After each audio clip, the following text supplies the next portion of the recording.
Hey, beautiful people. I pray you guys are well. I pray you guys are still keeping the sanity. Yeah, the sun is hot out here, but you know what? I thought, let me just prepare a drink before I talk to you guys because today's topic is one hot topic, and actually it makes me so nervous. So I thought of just doing some things before, like just to unleash the nerves because wow, it's about to get down.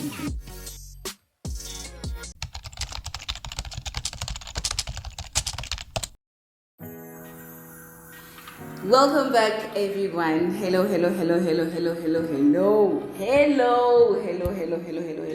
Welcome back to Faith, Essence, and Life. This is another episode where we are actually going to be talking about controversial Bible verses. We're going to be talking about another one, you guys. And I actually made sure that I prepare myself a drink. I wish it was wine though.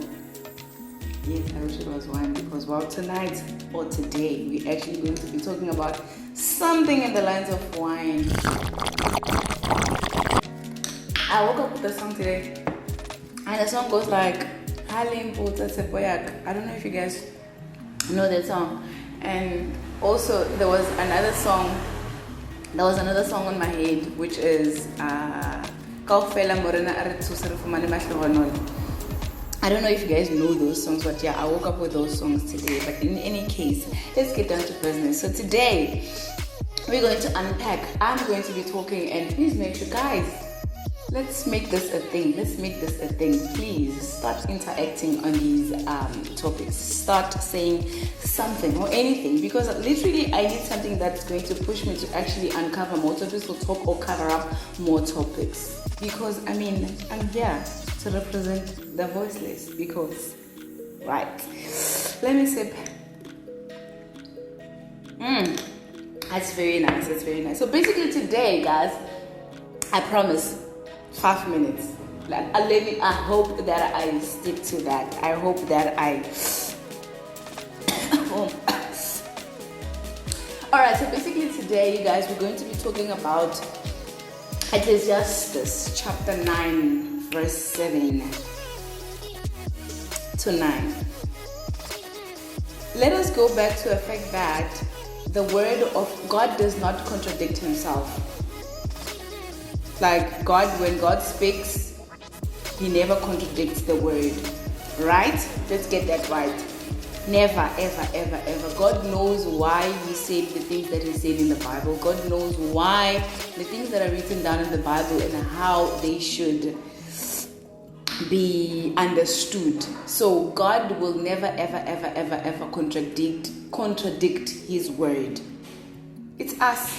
It's only us. It's always us humans. It's always us humans trying to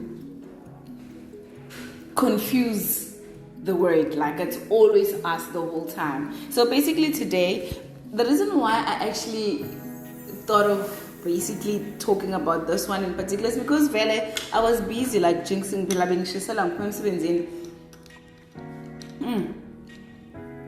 it's so nice. I was busy mixing this drink and I was just like, okay, I feel like talking about something, but it's just that I did not know what to talk about, you know. And then like this one came out, I'm like, okay, the way she's but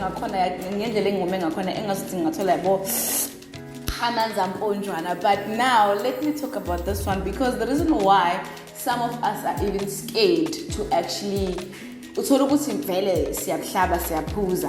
but because now at church they know that you are a born-again Christian, then we end up not showing these things because now we are scared, we do not want to be judged. Let me tell you what Ecclesiastes chapter 9 verse 7 to 9 says.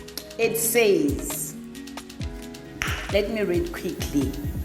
Go eat your food with gladness and drink your wine with a joyful heart, for God has already approved what you do. Did you hear that?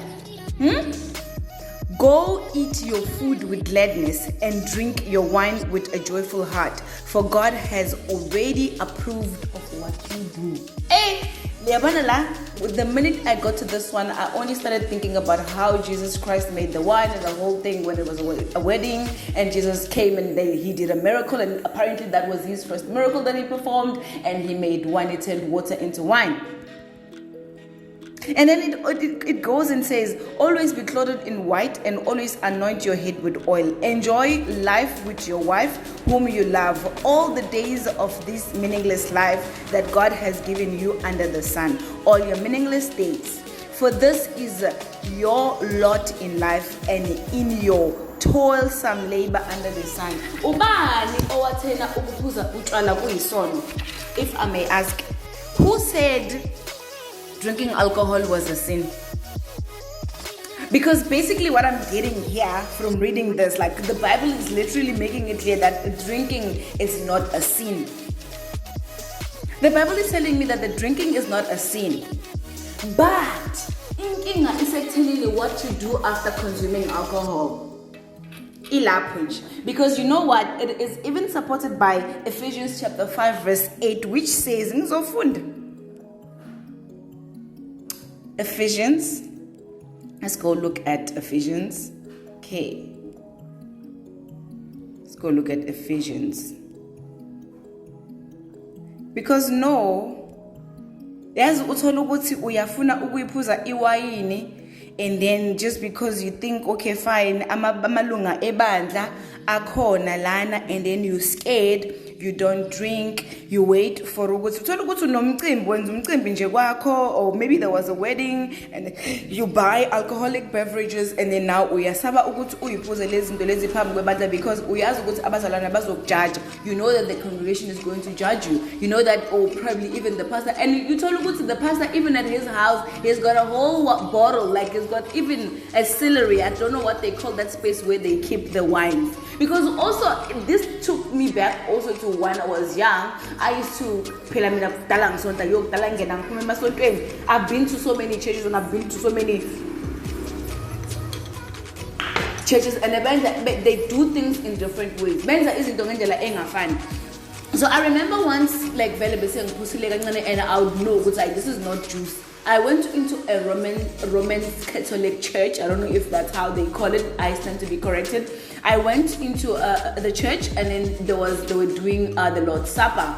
Yeah, they call it the Lord's Supper. And yes, uma uya la payana, it's the wine, my baby. It's the wine.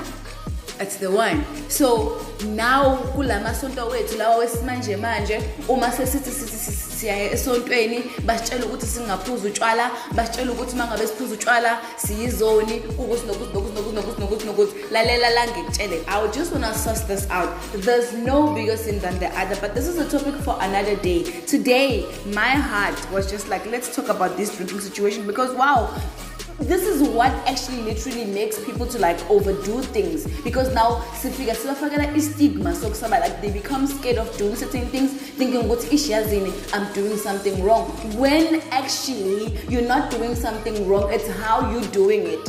Because now Ephesians chapter 5 verse 18 says, do not get drunk on wine, which leads to debauchery. I don't know how, if that I'm correct, which leads to debauchery. Instead, be filled with the Spirit. My understanding to Ephesians chapter 5 verse 18 is that, yes, you are allowed to drink wine, but do not be drunk. It doesn't say don't drink.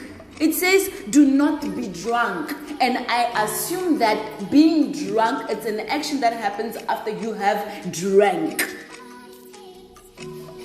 You drink, you get drunk after you have drank. Singisi baga. English. It doesn't say do not drink alcohol. It says do not get drunk. In other words, drink, but hey, I'm not here out here promoting rebellion. I'm not promoting people becoming rebellious or anything, or like, but I'm just like trying to also understand things my way, and to also like unshell myself or take myself out of what is being said and what other people believe things should be done according to the Bible. Because now God does not contradict himself, and he does not contradict his word. There's no contradictions there. It's us human beings reading the Bible, and then because now we want to say some things, or we want to protect ourselves from certain things, and then we start now making the word look like la la la la na.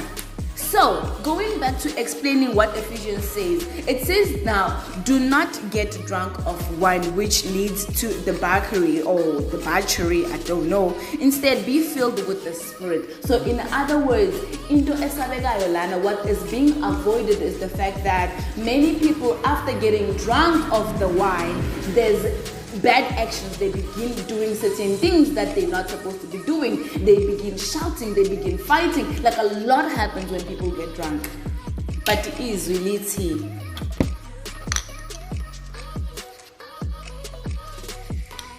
Drink your wine. Drink your wine. Drink your wine. Ungasabi. Drinking, I assume, is not a problem, and also, like, it's how the Bible is also explaining this. But I think also it's one of those things that the pastors and the priests at church, like literally, they saving us, because like there's so many things that happen in the dark world, like it's actually like, because we as born again or as followers of Christ, we believe that we live in the light, and us living in the light, we do not want to be we do not want to be doing things that are actually done in the dark world, which I believe it's like all the things that are dark, like dark actions or whatever, people killing each other, people fighting, people doing all the bad things that you can imagine. Guys, I stand here, I love the Lord with all of my heart. I love the word with all of my heart.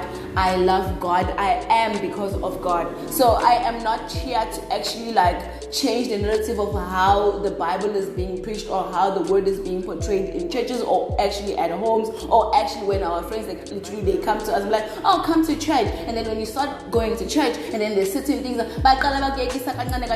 when it should be up to you.